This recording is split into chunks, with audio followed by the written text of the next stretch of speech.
What is the one story you want to tell that you can never fit into a conversation?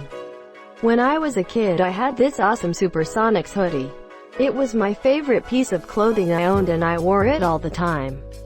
One Halloween, we were lighting off some fireworks. One kid shot a Roman candle at a light post and it bounced off. Came right back down and landed in my hoodie pocket. Burned a hole right damn through the whole thing. I looked for a new one, but at that point the Sonics were gone. For those that don't know, Sonics were a Seattle NBA team that the douchebag Howard Schultz sold to out-of-towners for no reason. Fast forward many years and I'm walking through a shopping outlet and see my old hoodie. I buy it on the spot, of course.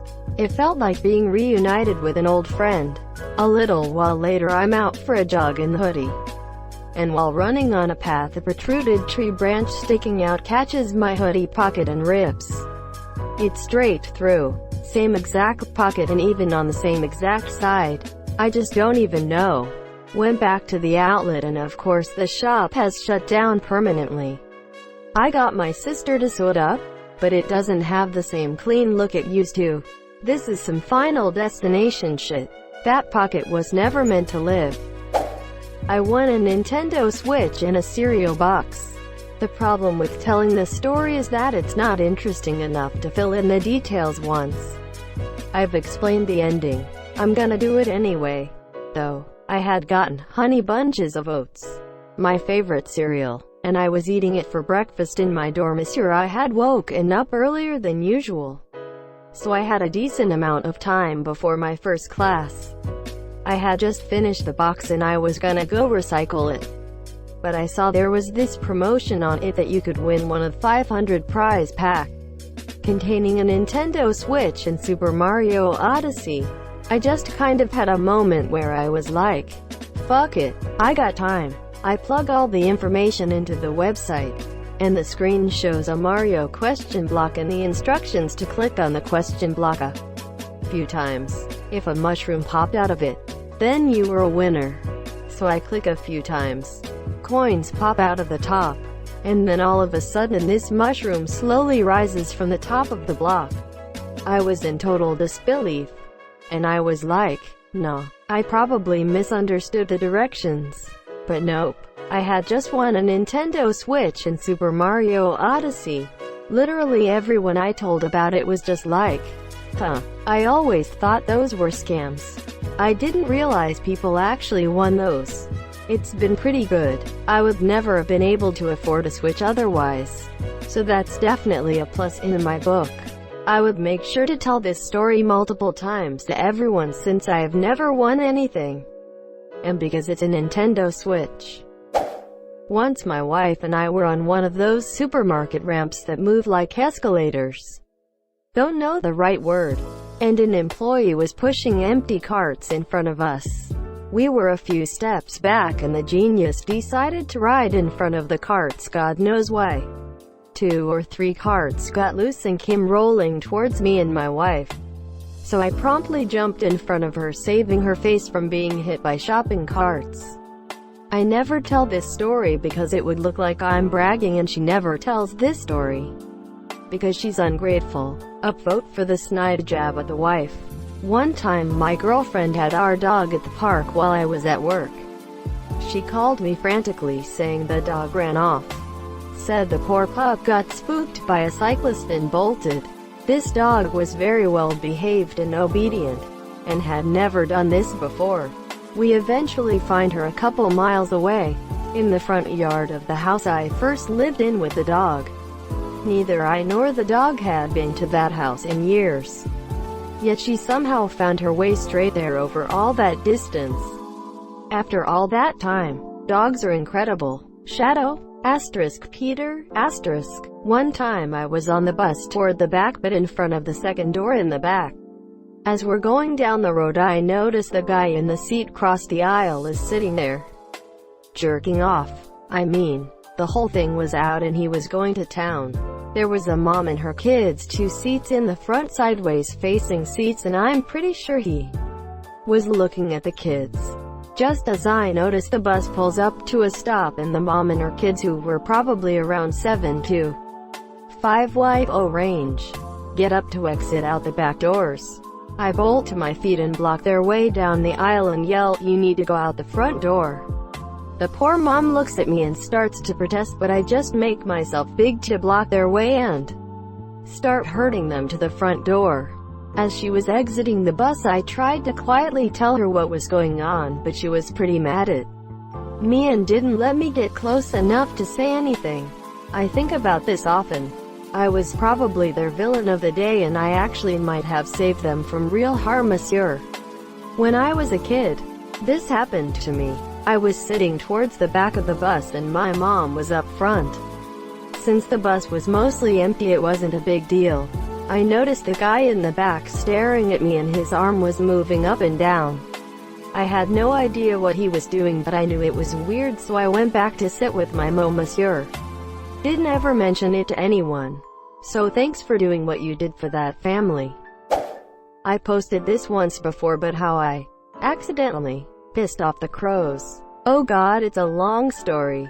It started when these 4 boys around 10 or 11 would walk past my house every week to go swimming. And every week, 4 weeks in a row, outside my house the same kid got shat on by a massive crow. Obviously we found this really funny and didn't make the connection at the time. He must have done something to piss the crow off.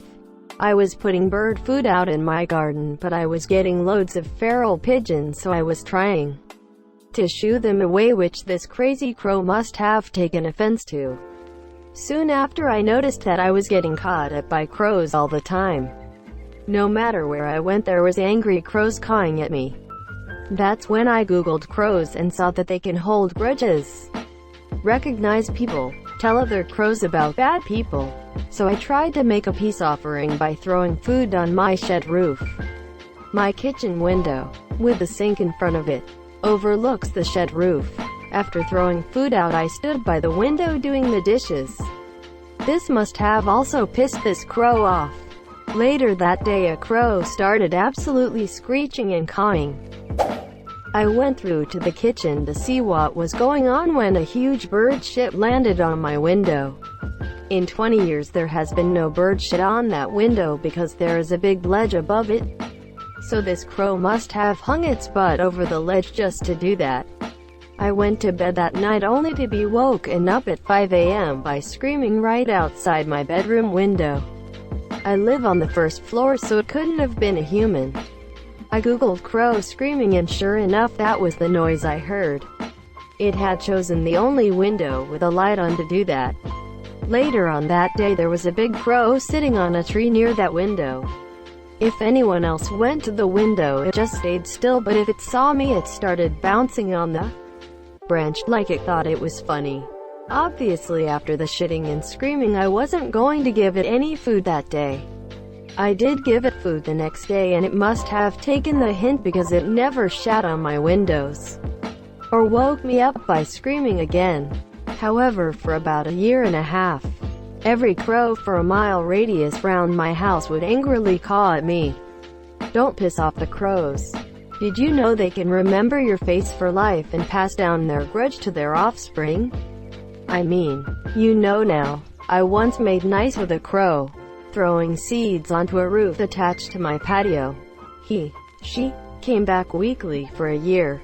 Eventually brought another crow. They came back weekly for another year. Third year they disappeared for a while.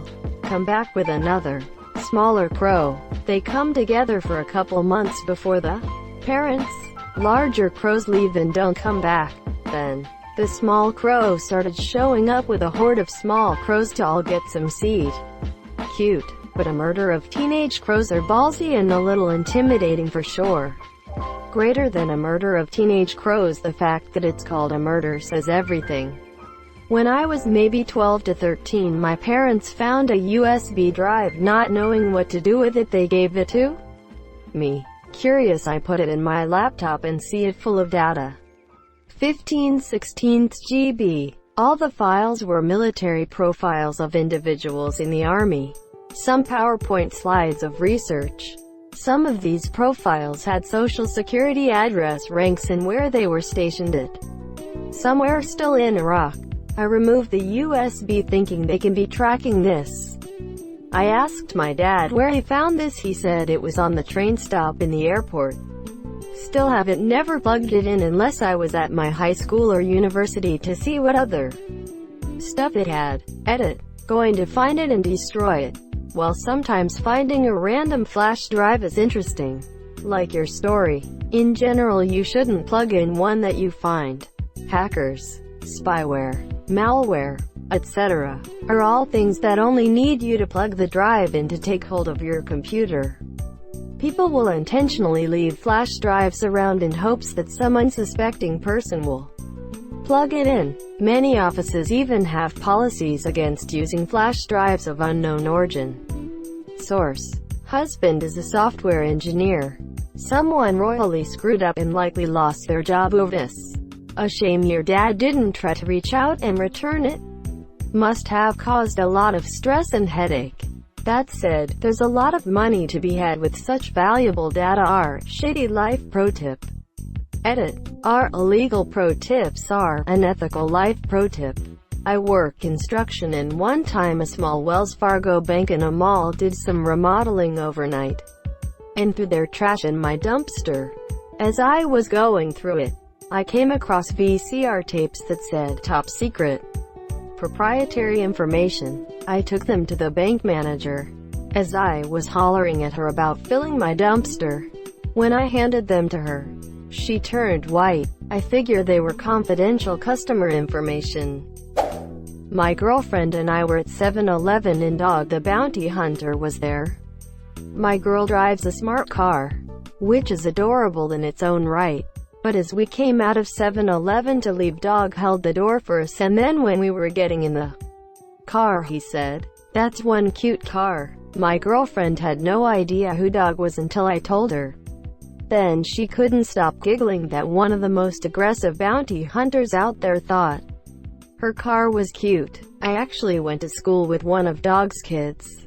The kid was a dick. In 2011 I was diagnosed with multiple sclerosis. It was 4 days before my 17th birthday. When I got home from the hospital that day, I wanted to put myself in a better mood. So I watched Rush Hour. And then I watched Rush Hour 2. And then Rush Hour 3. Fast forward to a couple months ago. I volunteered at a high-profile event that had a shit ton of celebrities. We weren't allowed to fraternize with the celebs and ask for pictures and autographs and stuff. But there was one celeb that I needed to slightly break that rule for. At the end of the event, I made sure to be near the exit and wait there for Detective James Carter himself.